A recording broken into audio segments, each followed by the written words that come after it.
Interesting that we as grown adults sometimes come to the same conclusion with God. God, because I don't feel like I can see you in this storm of my life. God, because I feel like you're distant and far and you're not in this low moment of my life. Because I can't see you, God, I feel like you don't see me.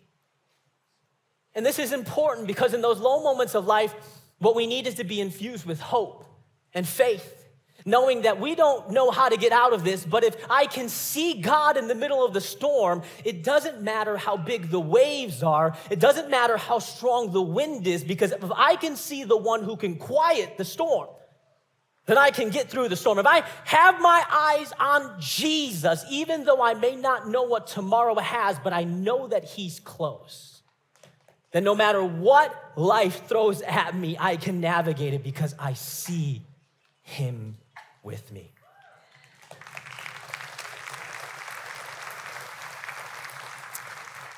But oftentimes we lose sight, and that's what I want to talk to, and that's who I want to talk to today. Whether you know Jesus or you're exploring your faith, you may not feel like I can see God, and that's exactly what Mary was wrestling with in this story. This is not Mary, Jesus' mother, but Mary Magdalene. For some of you, you may be aware of this famous woman, and this woman in the Bible. She was a disciple of Jesus. Most likely, there's strong evidence that she would have been a woman of some affluence. She would have had some money to her name. I love this about this woman because do you know that she was one of the women that actually bankrolled and funded the ministry of Jesus? She had dough. She had money. But I love that. This woman not only followed Jesus, served Jesus, learned from Jesus, but this woman, either from her family or from being a widowed from her husband, actually supported and fueled the mission of Jesus while he was here on earth. Hey, can we give it up for the women of faith, the powerful women of faith that drive ministry forward, make a difference for the kingdom and the impact? That would have been unheard of in Jesus' day for a rabbi to have a woman that was a disciple of his. Unheard of. And Jesus, who has this woman in his entourage, she's serving him, loving him, close with him in the ministry. By the way, a woman with a past, definitely a relatable character in the sense that Mary's past, we don't know if she was an alcoholic or this or that, but she, in her past, had 7 demons before she met Jesus. Talk about having a past. 7 spirits, dark spirits living within her body. And then as she encountered Jesus, Jesus set her free. Jesus set her free. So she devoted her life to Jesus. Her life had been changed by Jesus. She had watched Jesus go to the cross, be brutally massacred on the cross, bleeding from the crown of thorns that was on his head and the 9-inch nails that were pierced in his hands and his feet. She had seen his body taken from the cross and put into the tomb.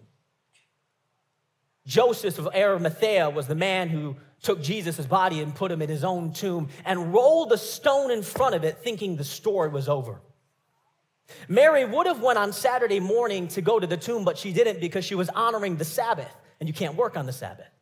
So it says early Sunday morning, she showed up at the tomb.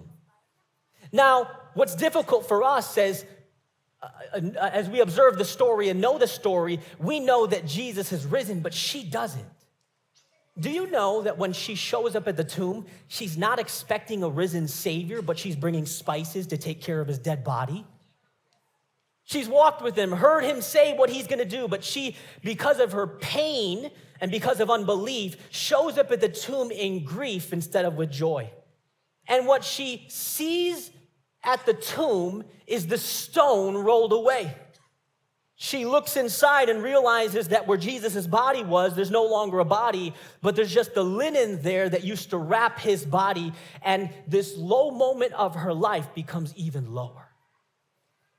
She can't even grieve the way that she wants to grieve. She can't even take care of the body. Somebody has stolen the body in her mind, so she can't even grieve for her friend in the way that she wants to.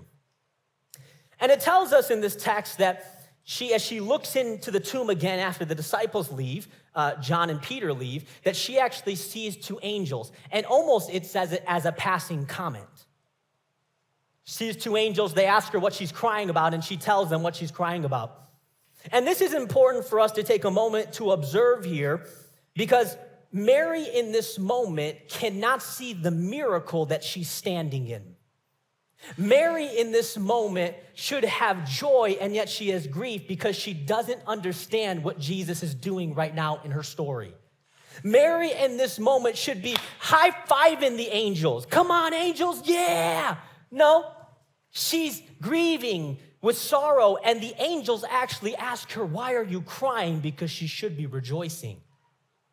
Sometimes in our low moments, we should be rejoicing. If we would be rejoicing if we could see what God was actually doing in our life and not miss it.